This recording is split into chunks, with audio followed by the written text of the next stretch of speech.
This is your news source evening bulletin for today, Tuesday, the 9th day of March in the year 2021. I'm Gordon Mosley. Here's what we're tracking tonight.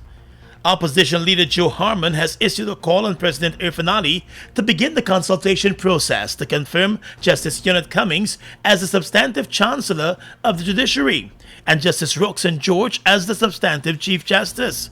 The two judges have been acting in the top judicial positions for the past 3 years. Under the Constitution, the appointments can only be confirmed with the agreement of both the President and the opposition leader. The opposition leader has already committed to supporting the appointment of Cummings and George. Under the APNU-AFC government, an effort to fill the Chancellor's spot with an overseas-based Guyanese judge and the Chief Justice's spot with Justice Cummings was not supported by the then-opposition PPP. With no substantive Chancellor and Chief Justice in place for the past 2 decades, Mr. Harmon used his International Women's Day message to throw his support behind Justices Cummings and George and call on the President to move ahead with the appointments. Irfaan Ali has to take the steps to ensure those 2 women are confirmed in their jobs. I am prepared to do what is necessary to ensure that it happens. They must be confirmed in those positions. And that is how they will be able to stand firm. The opposition leader said it is important for the appointments to be confirmed. This question about keeping people acting and keeping them in acting positions is a way of controlling people. It's a way of holding your feet. It's a way of preventing you from taking action that you should take. The Constitution of Guyana makes it clear that the Chancellor and the Chief Justice shall be appointed by the President after obtaining the agreement of the Leader of the Opposition. President Irfaan Ali has locked the door on any consultations with the Leader of the Opposition, claiming that he will not hold any such consultations until the Opposition Leader publicly recognizes him as the legitimate President. Mr. Harmon has reminded the President that the Leader of the Opposition's office is a constitutional one, and the Constitution demands that there be consultation between the two on a number of issues. He has stated that there are no preconditions for consultation between the two. When the APNU-AFC took office in 2015, the PP had also claimed that the then government was illegitimate, but the then opposition leader was still invited by the then President to meet and have consultations on national issues. All of those invitations were accepted and the consultations were held. More news coming up in just a moment. Guyana, we've been through it all. But as a people we have weathered every storm and risen to every challenge. Because it is the people of Guyana that gives it its strength. all the people, regardless of race, class, or religion. We are one people, one strength. And now is our time. A time to rise. Together, we rise.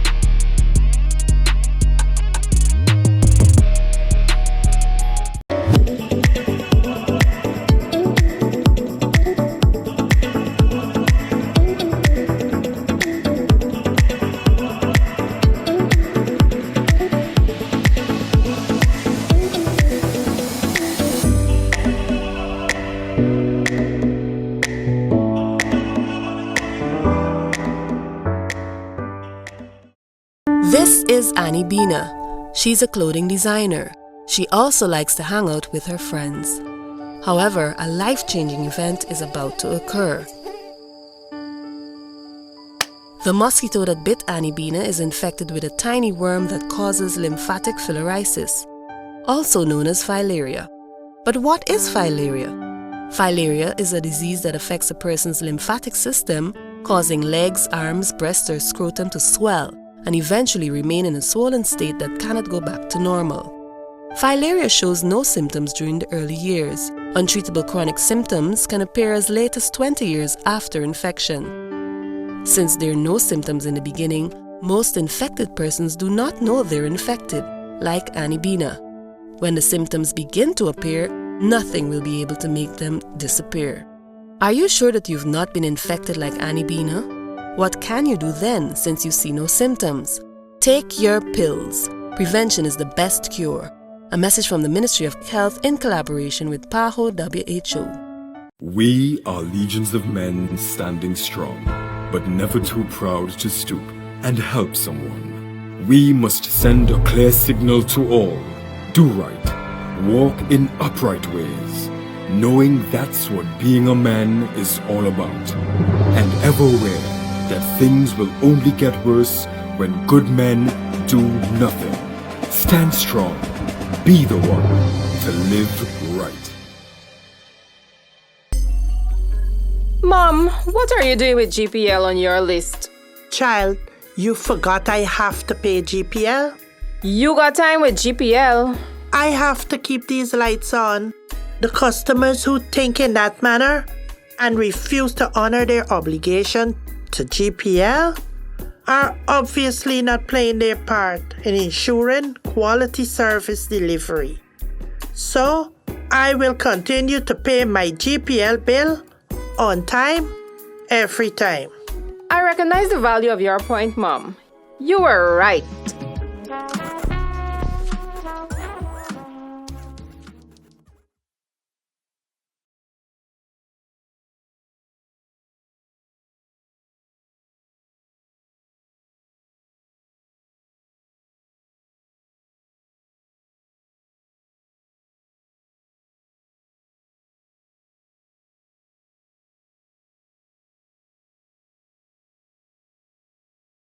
Former President Donald Ramotar is the first political leader in Guyana to be given the coronavirus vaccine. In a post on social media, the former president announced that he has been vaccinated against the virus. He encouraged other citizens to take the vaccine when it becomes available to them. I know that many people have been frustrated. They can't get a chance to go out and they can't get a chance to enjoy themselves and to socialize with friends and family. And the quicker all of us take the vaccine, the faster we will be able to get back to normalcy in our lives. So I want to encourage all of you, as soon as the opportunity avails itself, that you should take the COVID vaccine.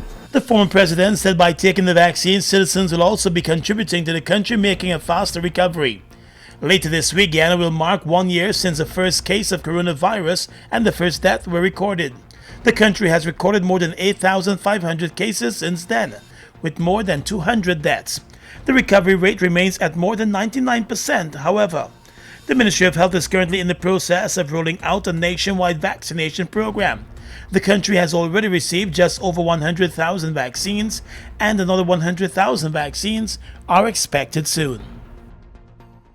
While Health Minister Dr. Frank Anthony today dismissed concerns by some health workers that they could be penalized for refusing to take the coronavirus vaccine, which is being made available to them. During his daily update on COVID-19, Dr. Anthony said being vaccinated is voluntary and no person, including those offering healthcare services, will be forced to take the vaccine.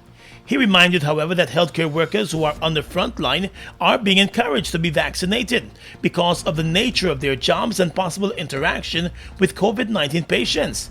He said, but the choice is still theirs whether or not they want to be vaccinated. Well, health workers have an option. They can either take the vaccine, or if they don't want to take it, that's okay too.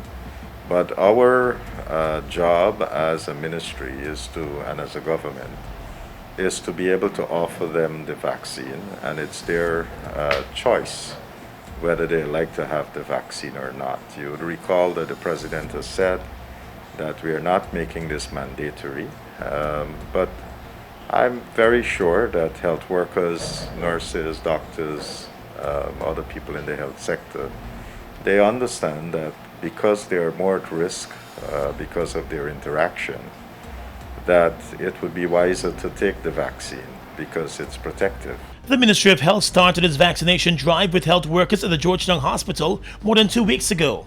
With additional vaccines being made available to Guyana, the ministry has since expanded the vaccination drive to every region. Dr. Anthony said he's pleased with the number of healthcare workers who are taking the vaccines. He said there might have been some skepticism initially, but that is no longer the case. I think maybe initially there was some skepticism, but I think that is changing because initially people were worried about maybe the side effects and so forth. But a lot of people have taken the vaccines so far, and they have had very mixed side effects.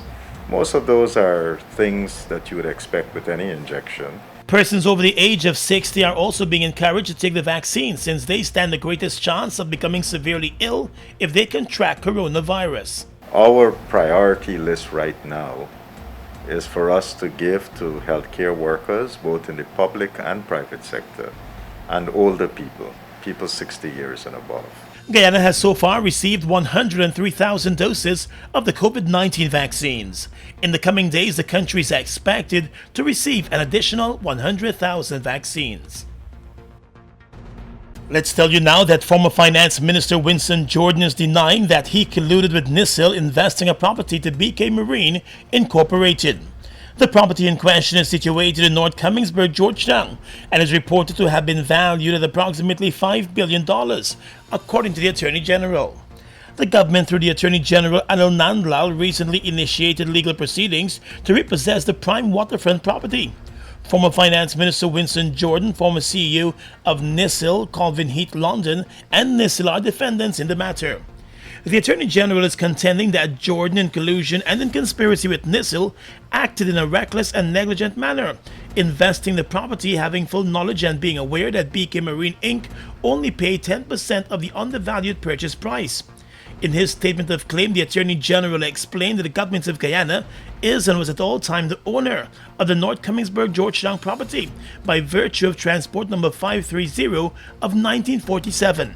And in pursuit of privatization, the property was transferred to NISIL in accordance with the privatization process. But in his defense, Mr. Jordan is claiming that there were no illegalities with the transaction, at least not on his part. He said he did not act in breach of any fiduciary duty or purported fiduciary duty, nor did the second named defendant acted negligently when he signed the vesting orders in respect of the property.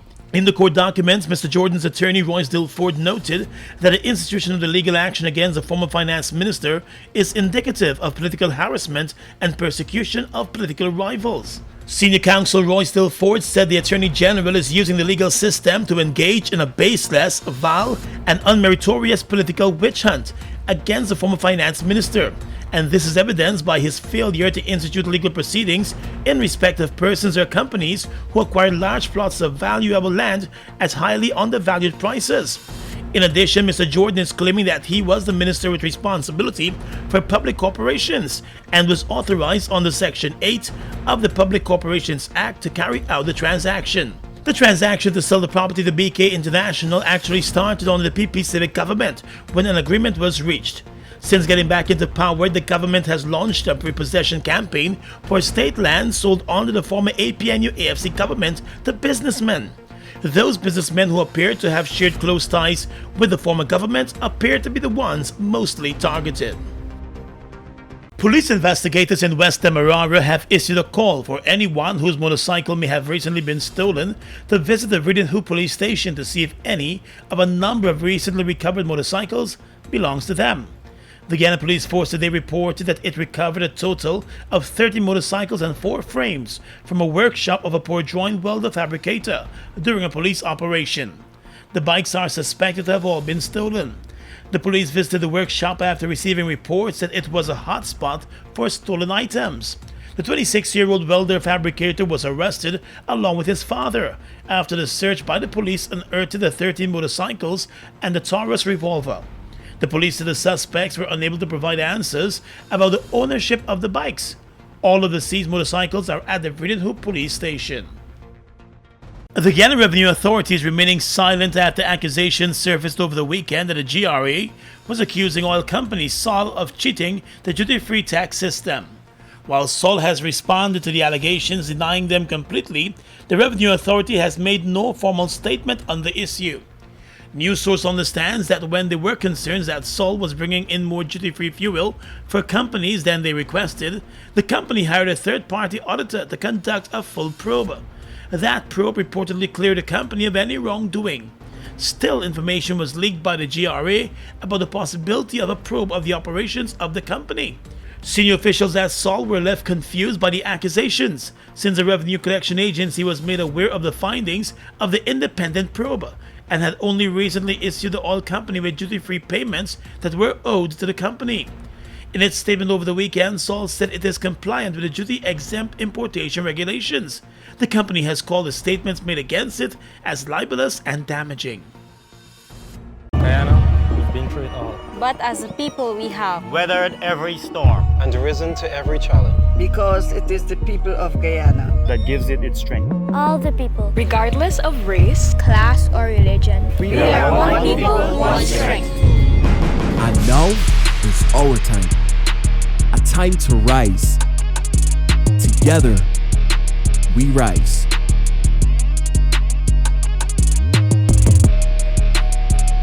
Fuel it up and drive, Super 95. Tune up. Fuel it up and drive, Super 95. Tune up. Protect your fuel system, boy. High mileage and performance, boy. Guy Oil Super 95 gasoline gives you more reasons to drive and is available at 56 service stations nationwide. For affordable price, high performance, and high mileage, choose Guy Oil's Super 95 gasoline. Fuel it up and drive. This is Annie Bina. She's a clothing designer. She also likes to hang out with her friends. However, a life-changing event is about to occur. The mosquito that bit Annie Bina is infected with a tiny worm that causes lymphatic filariasis, also known as filaria. But what is filaria? Filaria is a disease that affects a person's lymphatic system, causing legs, arms, breast, or scrotum to swell and eventually remain in a swollen state that cannot go back to normal. Filaria shows no symptoms during the early years. Untreatable chronic symptoms can appear as late as 20 years after infection.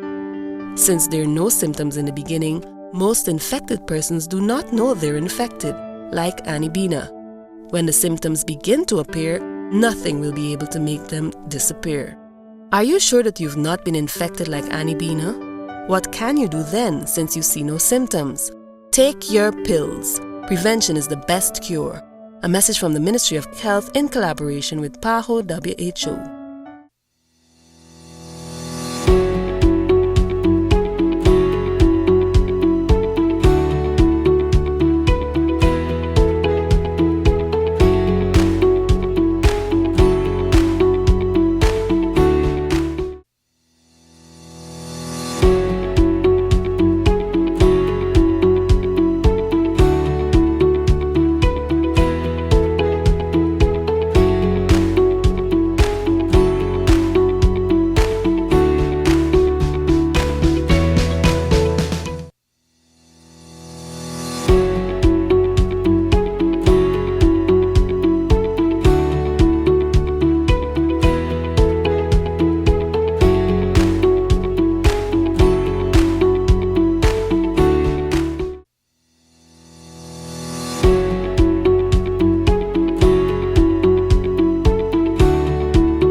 Due to the impacts of the global pandemic, COVID-19 across our nation, essential organizations like us have chosen to adopt innovative approaches to meet the emerging needs of our customers while protecting our employees.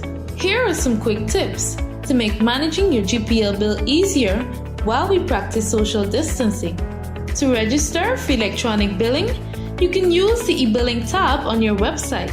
To access your bill balance, you can use 4 options: the website live chat at gpl.net, the online inquiry on our website under billing, SMS freedom by texting your GPL reference number to 624-0400 or 608-8400, or call our call center at 226-2600.